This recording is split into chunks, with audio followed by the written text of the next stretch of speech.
안녕하십니까. 안 교수의 바깥세상 톡톡입니다. 요즘 중국의 인민해방군이 군사력을 놀랄 정도로 증강시키고 있습니다. 근데 여기에 대해서 재미있는 보고서가 두 개 나왔습니다. The Chinese Military's Doubtful Combat Readiness. 이게 중국군의 전쟁 준비 태세가 의심스럽다. 이 미국의 유명한 싱크탱크인 랜드 연구소에서 나온 건데 이 내용을 보니까 전쟁할 준비가 안 돼 있다는 겁니다. 두 번째는 Foreign Affairs에 이런 기사가 나왔습니다. China's self-defeating 전략. 군사몽이 self-defeating 하는 잘못된 전략이라는 겁니다. 지금 중국은 위대한 중화제국, 이거 쉽게 말하면 영어로 Great Power 국가가 되겠다는 거거든요. Great Power 국가를 되니까 우리도 군사력을 파워 프로젝션 하겠다는겁니다. 파워 프로젝션은 뭐냐면 초강대국이 자기 군사력을 전 세계에 투사시키는 거예요. 영향력을 확대하는 겁니다. 그거의 제1보로서 시 주석이 중국 해군을 글로벌 해군으로 맹길자. 5대양 6대주를 누비는 해군으로 맹길다는 겁니다. 옛날에 그 유니언 잭 영국 해군이 그렇고 지금 미국 해군이 그러듯이 아주 야심찬 전략이죠. 근데 앞에 나온 그 기사, Foreign Affairs에 난 기사는 잭 후퍼라고 군사 전문가가 썼는데, 차이나가 군사 전략을 파워 프로젝션으로 바꿨는데 at exacting the wrong technical moment. 군사 기술이 놀랄 정도로 변하는데 잘못된 방향으로 중국의 파워 프로젝션 전술을 쓰고 있다는 겁니다. 그레이트 파워의 흥망사를 보면 3단계를 거친답니다. 처음에 그레이트 파워의 힘이 강해질 때, 라이징 할 때는 파워 프로젝션하고 팽창주의로 나가는 겁니다. 쉽게 말하면 19세기 말에 이제 대영 제국을 제끼고 미국이 클 때 미국이 백색 함대 데리고 전 세계를 삥 돌고 큐바도 점령하고 스페인하고 붙어갖고 이 필리핀도 식민지로 맹길지 않습니까? 지금 중국이 흥하면서 파워 프로젝션, 특히 팽창주의 남중국해 쪽에 팽창주의로 나가지 않습니까?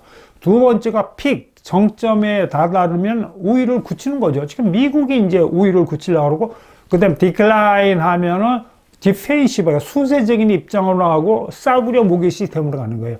이게 바로 대영 제국 해군이 전형적인 시스템이죠. 옛날에는 아시아에도 동양 함대를 영국 해군이 갖고 있다가 지금 다 철수해버리고 항공모함 맹일었는데, 엘리자베스 항공모함, 그래도 영국 해군이 자랑하는 최신 항공모함인데 카터펄트식이 아니고 스키점프식 아닙니까? 약간 구형 싼 항공모함 아닙니까? 이런 과정을 거치는데 이제 중국도 자기들이 이제 힘이 강해지니까 그레이트 파워로서 파워 프로젝션 하겠다 그래갖고 인도양으로 진출하지 않았습니까? 2017년에 지부티에 중국 해군이 첫 번째 군사기지를 맹길고, 캄보디아, 스리랑카에도 이제 군사기지를 맹길고, 거기도 모자라서 최근에는 금년 들어서는 작전 반경을 이 남중국해나 인도양을 지나서 뉴질랜드 앞바다까지 확장했습니다. 얼마 전에는 시드니 앞바다에 중국이 순양함도 3척의 군함을 보내갖고 해상 무력 시위를 했는데, 바로 며칠 전에는 뉴질랜드 앞바다에서 실제 실탄 사격하는 군사 훈련을 했어요. 그러니까 뉴질랜드로 나가다 민간 항공기가 중국군이 뉴질랜드 앞바다에서 막 실탄 사격 훈련하니까 항로를 변경할 정도로 심각하게 뉴질랜드에 위압감을 주니까 지금 뉴질랜드가 발칵 뒤집혔습니다. 중국 차이나 저럴 수가 있느냐. 뉴질랜드 앞바다까지 해서 민간 항공기 진로까지 박아내고 강력하게 항의하고 난리 났는데, 근데 이제 Foreign Affairs에 난 이 원문을 보면 중국이 헛발질하고 있답니다. 헛발질. 잘못된 방향으로 나갑니다.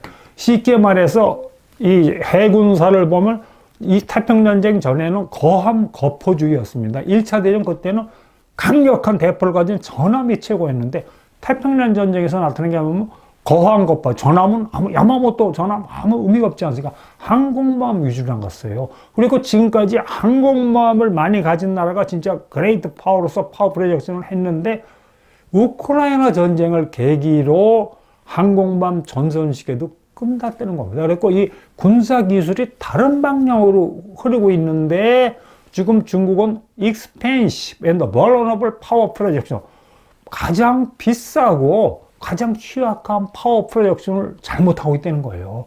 지금 중국이 항공모함 3척이 갖고 있고 6척까지 느린다 그러지 않습니까? 그 다음에 이제 대만 침공했다고 4만 톤급 상륙 강습한 뭐 여러 척명으로 도맹기겠다는데 요새같이 unmanned mass 무기가 발달하는데 쉽게 말하면 무인 드론 무슨 뭐 미사일 이런 시스템에서는 저게 값만 비싸고 아주 그 취약한 잘못된 군사력 증강이라는 겁니다. 그럼 중국이 뭐 군함 찍어내기 해갖고 뭐 이미 군함 숫자에서는 미 해군을 추월했잖아요. 근데 지금 이 그 Foreign Office 이론에 하면 저거 아무리 허접한 고가의 구축함, 순양함, 항공모함 맹기를 놔봤자 쓸모없는 깡통 해군이 된다는 거예요. 그리고 해군력을 유지하는데 얼마나 예산이 많이 듭니까? 해군은 물 먹는 하마거든요. 그런 측면에서 프랭크 켄다이라고 미국 공군 장관은 최군 군사기술의 발전을 완전히 역행해서 중국의 인민해방군이 군사력을 확장하고 있다. 우크라이나 전쟁 이후 전쟁 게임이 우리 바뀌었는데 만약 어느 나라가 다른 나라를 침략한다 그러면 1단계에서는 저가의 소모성 무기 그러니까 저가의 소모성 무기면 이렇게 많이 무기를 쓰잖아요. 이런 게 바로 드론이나 미사일로 이 상대방의 공격을 막는다는 겁니다. 그건 우크라이나 전쟁에서 증명되지 않습니까? 수천만 원짜리 미사일이 수백억짜리 탱크하고 전투기 떨어뜨리고 심한 경우에는 드론이 수천억짜리 군함도 가라앉히지 않습니까? 2단계 전략 시스템은 미국이 쓰는 거죠. 스텔스 공격을 하는 거예요. 예를 들어서 이제 중국이 대만 해협에서 이렇게 가면은 버지니아급 핵 잠수함 이건 안 보이죠. 못 찾거든요. 바닷속에 숨어 있으면. 그 다음에 BTS 저 오른쪽 사진에 보이는 BTS 스텔스 폭격기가 대만 해협쪽에 가서 이제 뭐 초토화 시키는 거죠. 그렇게 되면 1단계, 2단계 전략에서는 중국 해군이 110km 대만 해협에 들어오면은 이거를 이렇게 저지시키고 공격을 지연시키는 겁니다. 근데 3단계 전략에서는 파워 프로젝션 포시스, 미국이 갖고 있는 강력한 파워 프로젝션 포시스가 항공모함, 순양함, 미사일 이런 게 그냥 중국 해군, 침략하는 중국 해군이나 본토의 타겟 지점을 작살 낸다는 이런 전략입니다. 근데 또 이 세계 전쟁사를 보면 최첨단 무기의 역설이 있습니다. 스텔스 무슨 전폭기, 초무속 미사일 이게 이제 맹기를 놓고 써보지 않은 군대가 처음으로 전쟁에 들어가면 실제 전투 시에는 이게 작동이 잘 안 한다는 겁니다. 그 다음에 두 번째 이제 우리 흥미를 끼는 기사는 차이나의 밀리터리가 중국의 인민해방군이 전쟁 준비가 되어 있느냐. 이거는 랜드 연구소의 저 오른쪽에 사진 보시는 티머시 헤스라는 연구원이 전쟁 준비가 제대로 안 되는 것 같다는 보고서를 썼습니다. 왜 그러냐면 지금 인민해방군이 뭐 근대화하고 많은 뭐 이렇게 군함 찍어내고 그랬지만 기본적으로 외세하고 전쟁하는 것보다는 어떤 그 정치적인 공산당에 대한 정치적인 충성도를 더 중요시 여기기 때문에 실질적으로 효율적으로 전투를 수행할 수 없다고 이렇게 이야기했습니다. 외국의 군사 전문가 분석을 해보니까 중국군이 군사훈련의 40%는 이데올로기 교육, 중국 공산당에 대한 충성 교육으로 하기 때요.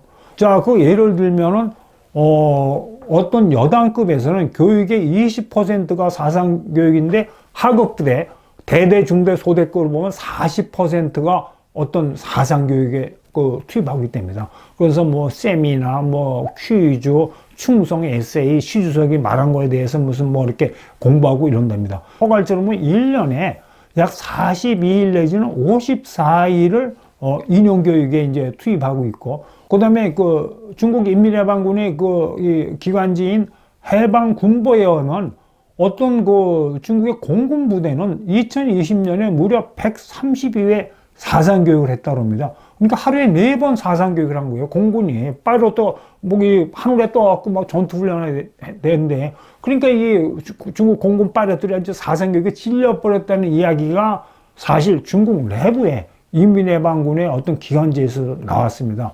그리고 그러니까 이게 뭐 실제로 뭐 전투를 하고 뭐 이 기술 미사일 배치 훈련하고 이런 데 할 때 시간이 절대적으로 모자란 거죠.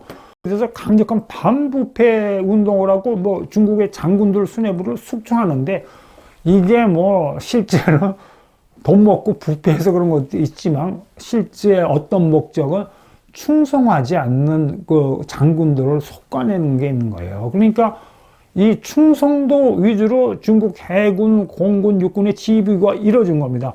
그러니까 아무리 유능하더라도 충성도가 낮은 장군은 숙청되고 밀려나는 거예요.